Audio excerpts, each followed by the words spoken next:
Oh my god, the amount of freaking callbacks in this episode we're getting to me. I'm like, oh. So, this was an interesting type of season, mid-season finale, because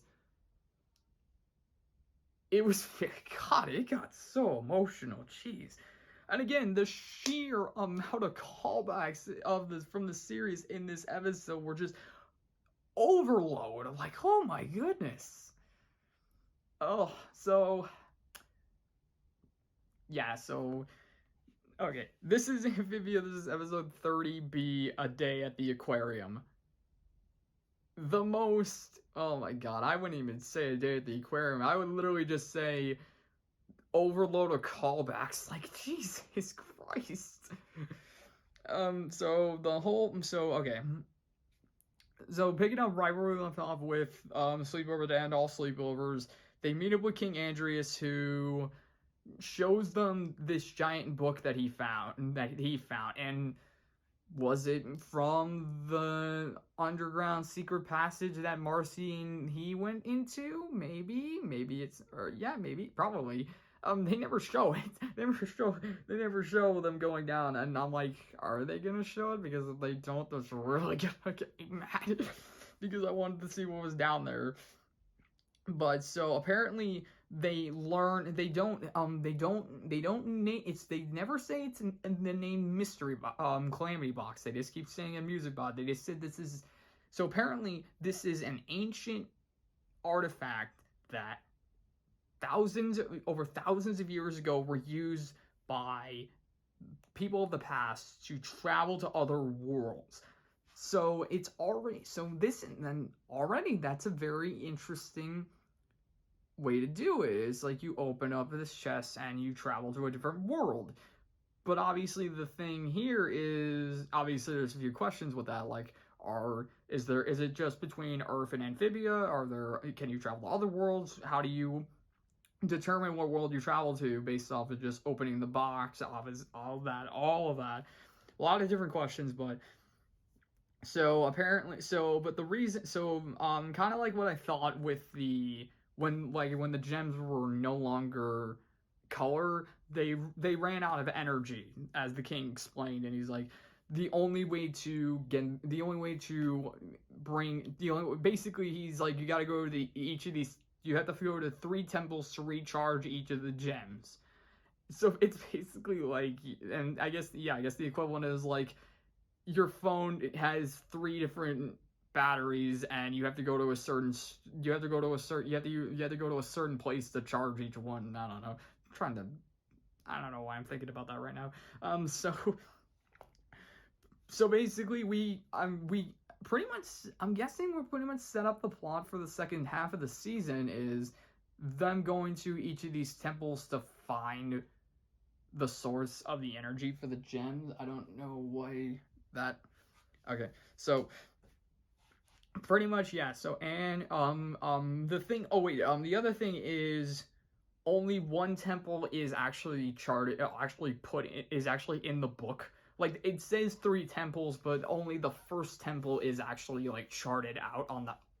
So, from my guess on that is they're gonna go to the first temple, and then they're gonna find the location of the second temple, and then find the location of the third temple. So, I mean, yeah, and that's probably what it's gonna be. Not surprising. So Marcy, so the gang, of course, I mean, Anne's like, okay, let's get going, and Marcy's like, whoa, we can't just go in. We have to, come up with a plan. We gotta get prepared. We gotta armor up, get gear, all that stuff. So Anne is like, okay, cool. Well, you know what? I'll go with the plan. I'll go with the planners back to Wartwood. We'll get the music box, and then we'll meet back up with you. And Marcy's kind of against it because, I mean, it makes sense because she's like, whoa, wait, what? Are you sure splitting up is the best idea right now? We just got back together. Are you sure going back with them and having me stay here is the best option? And so Marcy basically tries to convince Anne, basically at first convinces Anne to stay with her so that way they don't get separated. But of course that means that the Plantars, that's pretty much going to be the last time that Anne is going to see the Plantars. And they're like, "What about the music box?" And I'm like, "Well, we can send someone to retrieve it from them, and then come back." And it's like, "Well, yeah, if Hop Pop decides to dig it back up, but so yeah, and so Marcy and King Andrew." Oh man, he's King Andreas in this one. He's like, there is a moment where the whole gang is sitting there and they're standing there and there's like they're contemplating the idea of them though this is their last day together, and Andreas is like, "Do you guys need?" He's like, "Do you guys need a giant tissue? Because I got giant tissue." He's like, "I got giant tissues and they're really." It's like, I mean, again, it's like, even though there's gonna be a point where we reveal that he is the villain, it's gonna be interesting. Again, it's like,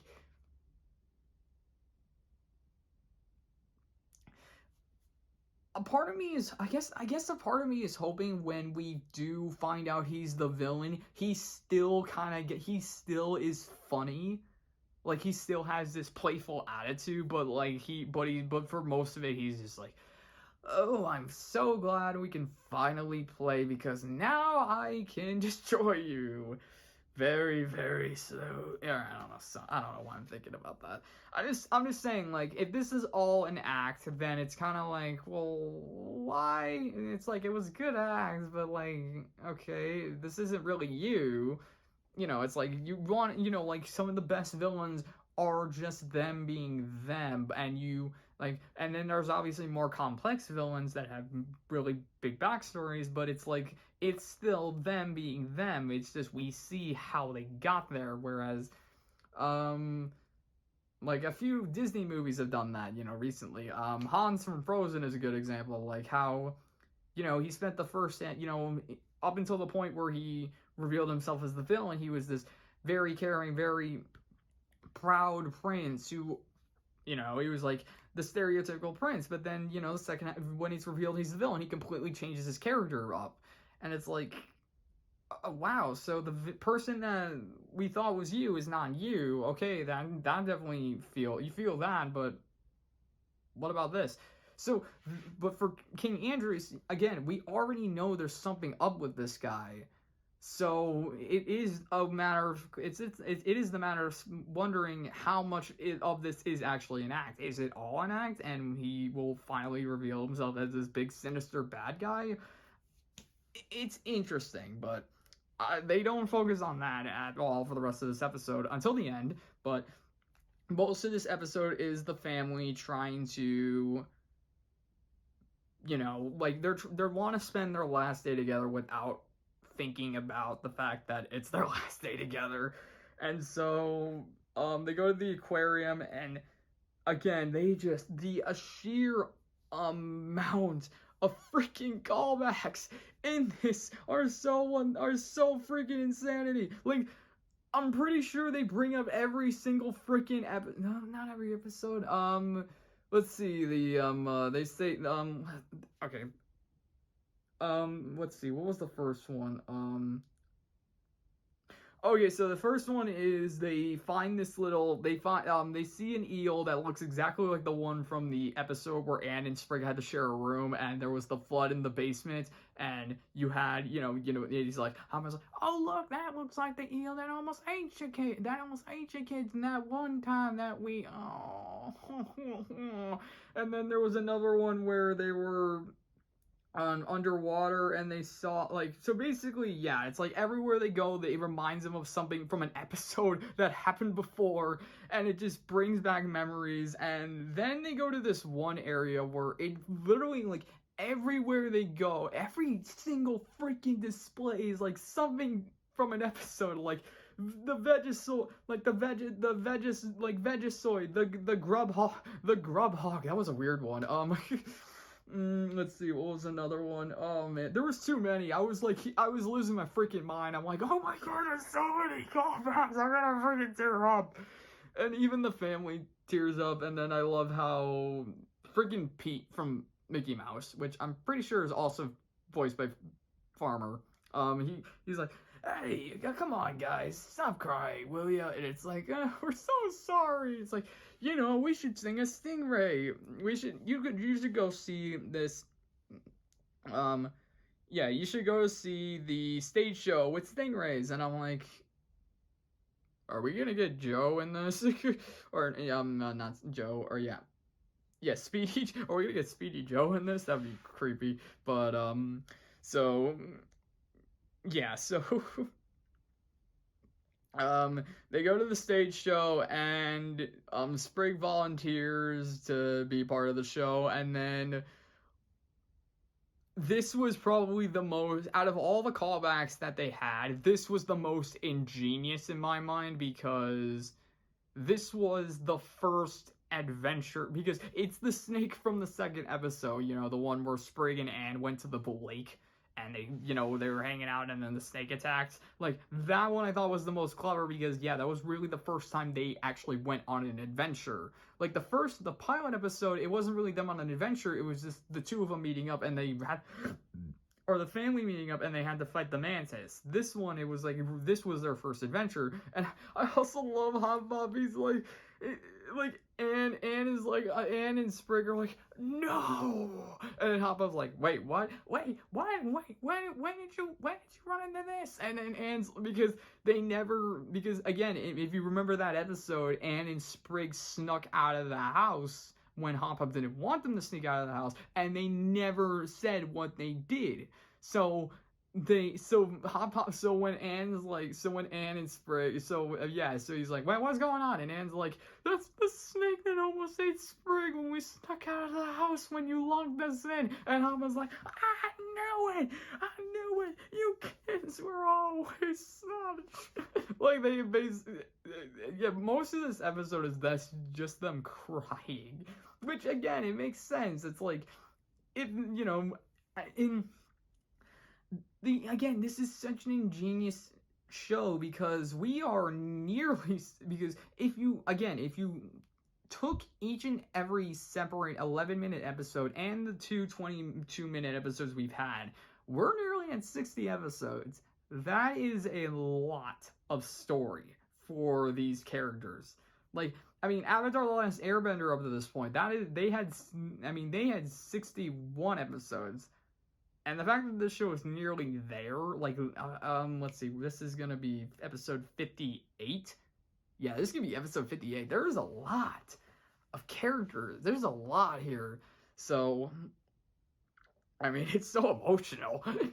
And yeah, the family is obviously having a ball. And then Sprig, he pretty much he can't handle it, and he falls into the water. He falls into the water where you think the snake is going to attack, but then the lady's like, oh no, the snake's completely harmless, but the stingrays are probably going to eat him. And so the family has to go in and save him. And again, just freaking callback galore. It's like, Anne grabs a board, and then shouts to Sprig, hey Sprig, I set him up, you knock him down. Or no, Sprig's like, no, not that. It's, oh man, I completely botched it. Anne's like, hey Sprig, you set him up, I knock him down. Like, then you also have, like, you have Hop wrapping his tongue around Anne's arm, and Anne throws him at the stingray. And then you also have another one where Polly does her spit take, but this time it's more of like a fire hose. It's like, boom. Oh my goodness. Oh jeez, it was so hard. There's so many callbacks. It was so freaking, it was pure insanity. And eventually, I mean, they save Sprig, they send the stingrays out into the ocean where they're free, and of course, because they're like, oh nice, you sent our stingrays out, you're out, you're banned. Yeah, it's like, you want to talk about how many places in Newtopia they're probably never allowed to go back into?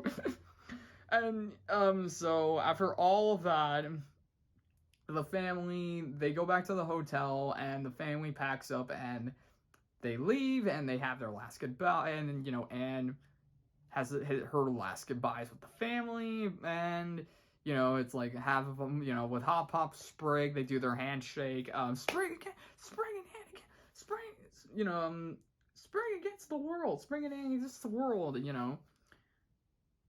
And then, yeah, and all of that. It's, oh yeah, there was also a few callbacks. Man, there's too many callbacks. Jesus. But basically, after all of that, Marcy sees how much, you know, that Anne really cares about them, and how much they care about Anne, how the family cares about Anne, and so Marcy just as the family are leaving, Marcy tells Anne to go with them. You know, she's like, you need to go with them. She's like, I can't, and she's like, well, I'll be fine. I know you'll be fine because they'll be with you. We'll meet up when we get everything. And so Anne runs through Newtopia, goes by a few people we've seen in previous episodes. She leaves and rejoins the family outside the city, and they go. And Marcy, meanwhile, is watching from the city, and then King Andreas comes from behind, and he's like, I understand. And then he says he's got a proposition for her. Very curious to see what this proposition is, but of course we don't see, because that's the end of the episode. Oh man, so a part of me really wants to, because so one of the main things when it comes to making these into movies, like, we've seen Last Airbender, that's a mess. In my mind, when it comes to making an adaptation of a show, especially like Avatar or in this case, like any show, I feel like if you try and do it, you have to either do 3-hour long, like nearly like over a little over 3-hour long trilogy, with each one focusing on a season, or you split it up into 6 movies and you with 2 of them being from the season. So like Avatar, in my mind, the best way to do it would be, I would have it be where in season 1 everything up to the winter solstice episode, because in my mind it would be an interesting climax where, for the most part, you know, because most of that first half of the season was them not know, you know, just them getting Aang out of the ice, them and coming to repercussions of the fact that he's been gone for 100 years, trying to do what he can, and then while also having fun, obviously, but then realizing the mission that's at stake. Like, I feel like that would be an interesting climax where Aang just realizes that he needs to go and speak with Avatar Roku, and they go to the temple, and I felt like that was a pretty cool ending to that episode, where Roku takes form, just absolutely goes nuts, and then you ended it with, you know, them on Appa flying away. I think like that would be a cool part 1 to end on, and then obviously part 2 would be them with Aang focusing on taking up the mantle of the Avatar. Obviously, you would have to have the Storm and the Blue Spirit. Like, I feel like it would be interesting if you opened it up with the Storm, you know, like Aang realizing now that he has to take up the Avatar mantle and take the responsibility, and so it could be like, well, why did you, and, you know, like, bring up, like, well, what happened, what, you know, you were stuck for 100 years, what happened? And so Aang could basically finally tell them the story of what happened and all that, while also Zuko learning his story. Have the thing with Zhao with them. Zuko rescues Aang, and then they could go to the North Pole, maybe the Northern Air Temple. I don't know. That would be. That was a cool story, but who knows? Part 2, in my mind, everything up until Appa getting kidnapped, I thought that was that would be a good cliffhanger. Then, of course, up to Ba Sing Se in the season 2 finale. Season 3, you know, everything up to the invasion. You know, once, you know, the invasion going to crap. And then, of course, the final one would be Zuko with the gang training Aang to finally take down take down the big bads. So that's how I would focus in on it. Actually, maybe even for season 3 of Avatar, you would have the invasion, then Zuko gaining the trust of the group by doing multiple tasks, and then Sozin's Comet, because the 4-part of Sozin's Comet is a long. That can technically be its own film, because it kind of already is if you think about it. All right, I went way off topic for this one because, in my mind, for Amphibia, it's like I kind of would do it the same way, where you would do each half of the season as its own film if you wanted to do it. But I don't know. So, alright, I really talked a lot, so hope you guys enjoyed that video and my thoughts of how to properly do an Avatar adaptation. But yeah, so we'll see you in the next one.